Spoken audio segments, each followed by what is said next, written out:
and welcome to Just One More Watch. This channel always has been and always will be dedicated to the affordable end of horology. But that's not to say I haven't reviewed quite a number of not quite so affordable pieces over the years.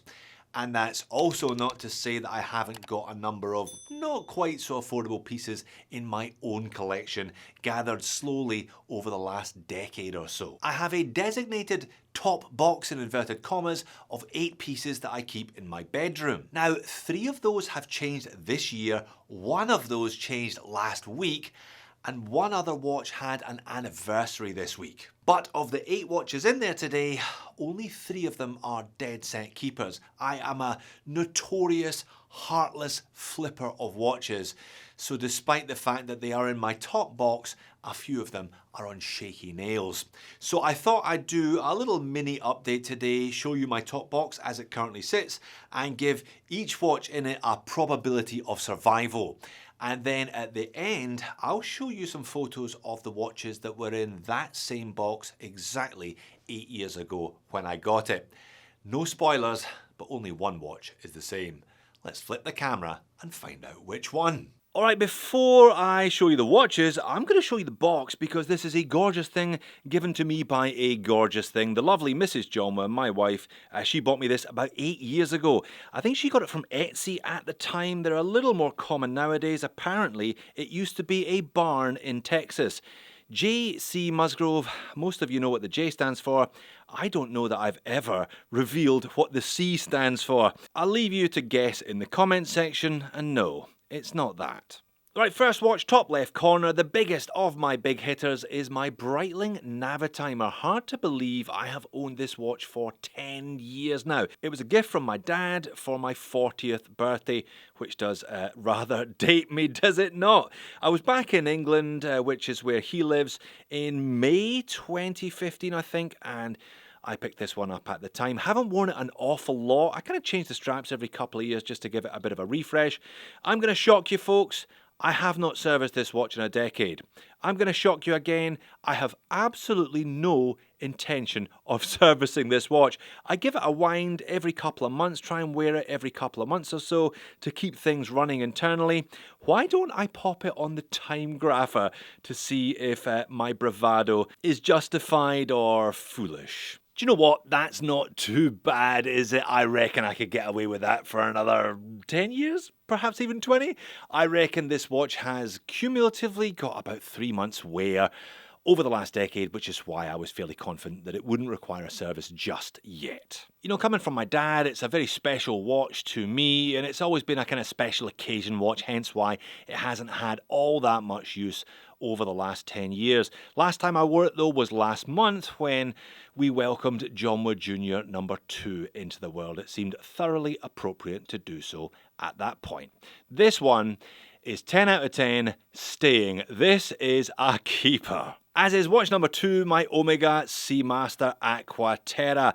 This one was a gift from my girlfriend when she became my fiancée. She is now, of course, my wife, so I could only get rid of this one if I get rid of her. And I have absolutely no plans to do that whatsoever, especially given the fact that we have just celebrated the birth of our second child together. Now, if you have been watching the channel for a while, you know I did go through a bit of a journey with this one. Came with polished mid-links, couldn't stand the polished mid-links, got them brushed out badly, then got them brushed out properly. Like I said, this one's going nowhere, so I'm not bothered about residual value or anything. It's about me being comfortable with the watch. Now, this is the watch that just celebrated an anniversary. It is 8 years since my wife and I got engaged to each other, though having now had 2 children, it looks like it was about 25. I think it feels like it was 25 years since we last got a decent night's sleep. I gave her the ring, she gave me the watch, and we both enjoyed a very cheesy proposal. So just in case she does watch this video, 10 out of 10, this one's a keeper, just like her. Watch number 3, the first of 2 Tudors in the top box, should be another 10 out of 10. But I'm not, in all honesty, sure that it is. Black Bay 58, of course, I'm sure you recognise it. It's a fairly common sight these days in one form or another. I bought this one used from Mr. X, ostensibly to celebrate my graduation as Dr. Jody Musgrove and to reward myself for 10 years of grinding university. Knowing full well my propensity to flip watches, he then got this engraving on the back, "Don't sell me X/kiss down the bottom there."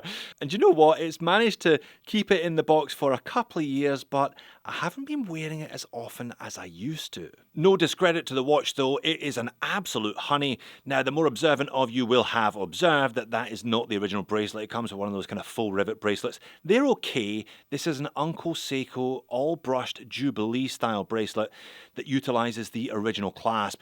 I got the Uncle Seiko, I put it on, it hasn't come off since, and I see that Tudor are now releasing more and more of their watches with Jubilees. So yeah, Larry had the right idea with this one. I give this one 7 out of 10 security factor. It's still here, it still has the case back on it, but I'm not sure if it's going to be here in 2 years' time, put it that way. And there's also the fact that that case back would fit this watch. This is my Tudor Ranger. This is one of the 3 watches that has wormed its way into my top box this year.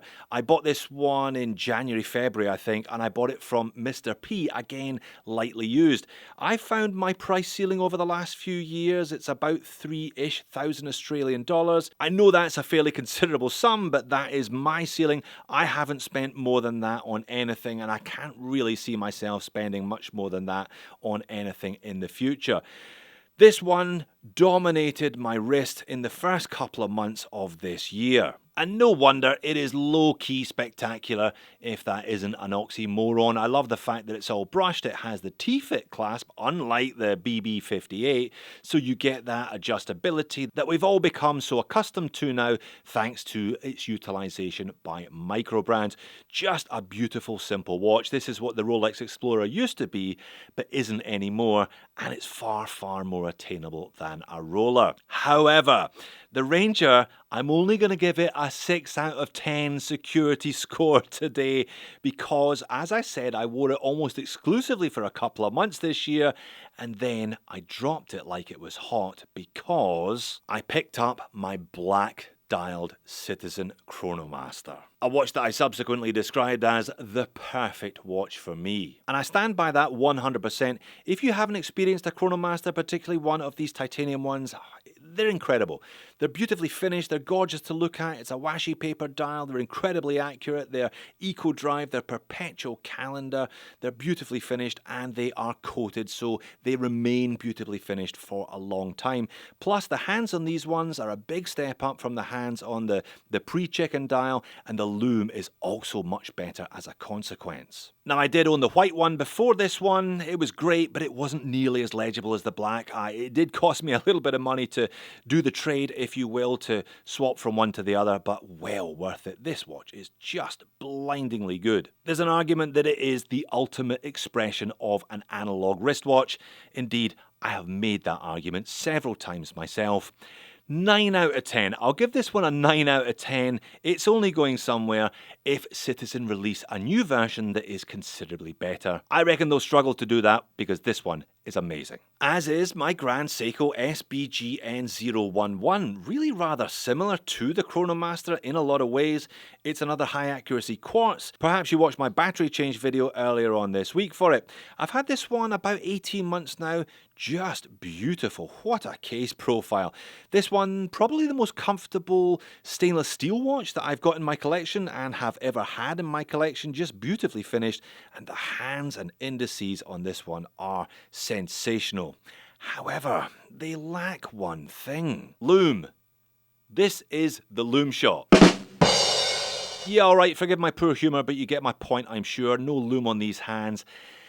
Lume really is a kind of non-negotiable for me. I bought this one knowing that it didn't have any lume on the dial. I also bought this one knowing that that champagne dial and silver hands didn't really provide the legibility and contrast that I crave in a watch.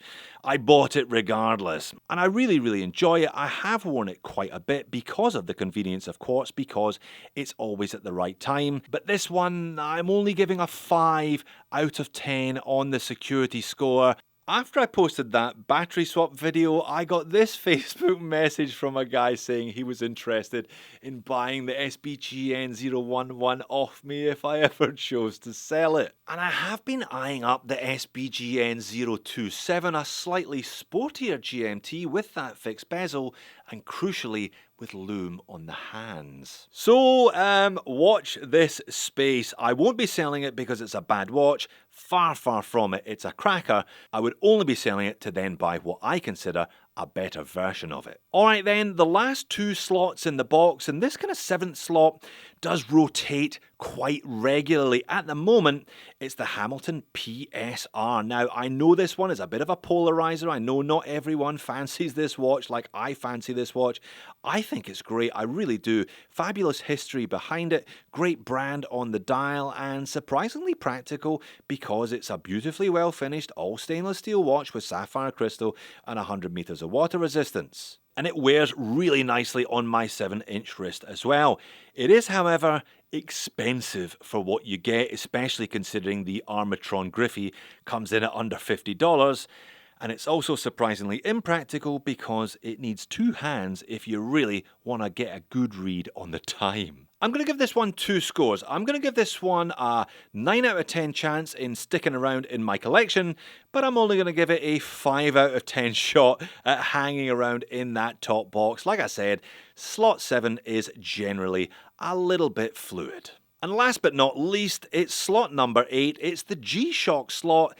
This is the watch that I bought last week. It's the DW5000. I made a video about this one earlier on this year. I missed the initial release last year. I borrowed a watch from Casio to review it. I said it was great, and I said I would be keeping my eye out for a well-priced one of these when they became more readily available. And they are now more readily available. The Aussie RRP on these is $350. I bought this one, basically brand new, very lightly used for $200. Now, again, not cheap for what you get, but what you get is a little piece of G-Shock history. So I guess you could say the 5000 is now my fancy G-Shock, residing as it does amongst Tudors, Omegas, Breitlings and Grand Seikos. Can't see myself painting in it like I do in one of my other square Gs, but yeah, it's a G-Shock to wear if I want to wear a G and feel a little bit posh at the same time. 8 out of 10, and I reckon it's got as good a chance as anything else of hanging around in my top box for a while. So there you are then, that is my top box as of the 30th of July 2025. I mean, I'm in awe of that selection of watches. Never did I ever think that I would have all of these in my collection, and it's only part of my collection. I do, however, have 8 years worth of photos of what has been in this box. There have been so many watches come and go, to be honest, and I have seen my collection get steadily more expensive over the years. This is the first set of photographs of this watch box that I have from July 2017, and have a look at the 8 watches in it. Now, if you look at the top row, the sole survivor always has been in that top left corner, is the Breitling Navitimer. I got it a couple of years before I got the watch box. Those 2 Omegas and my granddad's Cami, all from the top row, are still in my collection, but they now live in a kind of memory box that I formalised a couple of years ago. The bottom row is also quite interesting. Those are 2 very early Phoebus. On the bottom left side, that's my Jeannot Ocean Rover that I bought not long before I got the box. I then sold it, rebought it and sold it again, and that is the first of about 6 Seagull 1963s that I've owned since then in the bottom right hand corner. So a lot of changes over the years then. The one constant is that Navitimer, hence why it got a rare 10 out of 10 security score. So there you have it. Like I said, not in my wildest dreams did I think I would ever have a watch collection like that, and it's only part of the collection. It will be very interesting to see how many of those 8 are still in that top box this time next year. If you want to take a look at the whole collection, why not check out my most recent State of the Collection video, or my first ever State of the Collection video, which looked rather different to that one. Thanks for watching. I'll see you over there.